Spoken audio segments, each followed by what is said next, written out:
Hello dear students, आज हम करेंगे 5 most commonly used phrasal verbs and this is the 21st part in this series.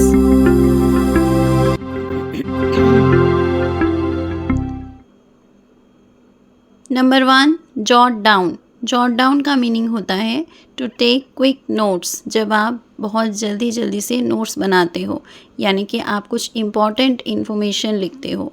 I jotted down the address while watching the programme on TV. इसका meaning है कि TV पर programme देखते हुए मैंने एड्रेस को फटाफट से लिख लिया था।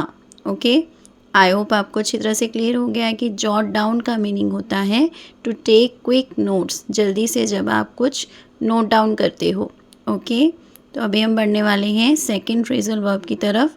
इन सभी फ्रेजल वर्ब्स को आपने अच्छी तरह से समझना है और इन्हें हम किस तरह से सेंटेंस फॉर्म में यूज़ कर सकते हैं उसे भी आपने अच्छी तरह से समझना है।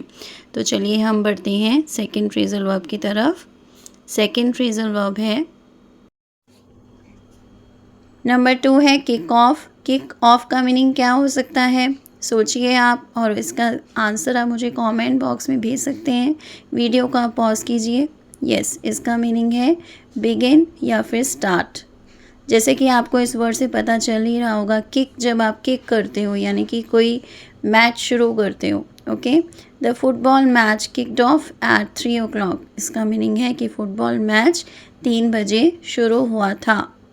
देखिए यहाँ पर हमने पास्ट टेंस को यूज़ किया है। कैसे पता चला? देखिए, किक वर्ब जो है उसकी सेकंड फॉर्म होती है किक्ड और थर्ड फॉर्म भी किक्ड ही होती है।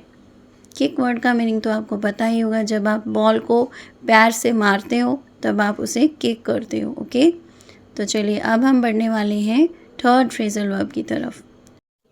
नंबर 3 है लीव आउट। लीव आउट का मीनिंग होता है कुछ ओमिट कर देना या फिर किसी चीज़ को या किसी पर्सन को मेंशन ना करना। ओके, देखिए यहाँ पर सेंटेंस लिखा हुआ है, the child's name was left out of the report. इसका मीनिंग है कि बच्चे का नाम रिपोर्ट में मेंशन नहीं किया गया था। ओके, उसका नाम छोड़ दिया गया था।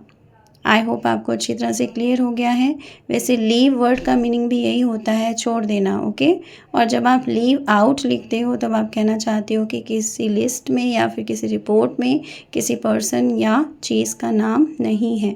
अब हम देखते हैं number 4, look on. Look on का मीनिंग होता है be a spectator at an event, यानी कि किसी इवेंट में स्पेक्टेटर बनना। स्पेक्टेटर का मीनिंग होता है दर्शक, जो कि किसी चीज़ को, जैसे किसी शो या परफॉर्मेंस वगैरह को देख रहा होता है। यहाँ पर सेंटेंस बना हुआ है, Ravi didn't take part in the fight, he just looked on. इसका मीनिंग है कि रवि ने फाइट में यानी कि लड़ाई में हिस्सा नहीं लिया था, वह सिर्फ देख रहा था। अब हम देखते हैं number 5, look for. Look for का मीनिंग होता है ट्राई टू फाइंड समथिंग, जब आप किसी चीज़ को ढूंढने की कोशिश कर रहे होते हो।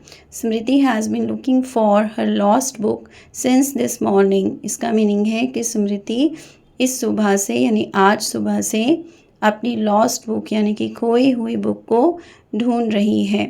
ओके, देखिए हमने यहाँ पर प्रेजेंट परफेक्ट कॉन्टिन्यूस टेंस को यूज़ किया है। कैसे पता चला? देखिए यहाँ पर हैज़ बीन यूज़ हुआ है। ओके, आई होप आपको अच्छी तरह से क्लियर हो गया है कि आपने लुक फॉर को कैसे यूज़ करना है। इसका मीनिंग क्या होता है कि जब आप कहना चाहते हो कि कोई पर्सन किसी चीज़ को ढूंढ रहा है या फिर किसी और पर्सन को ढूंढ रहा है। ओके, आई होप आपको आज का लेसन अच्छी तरह से समझ में आ गया है। Thanks for watching, keep learning, see you in the next video.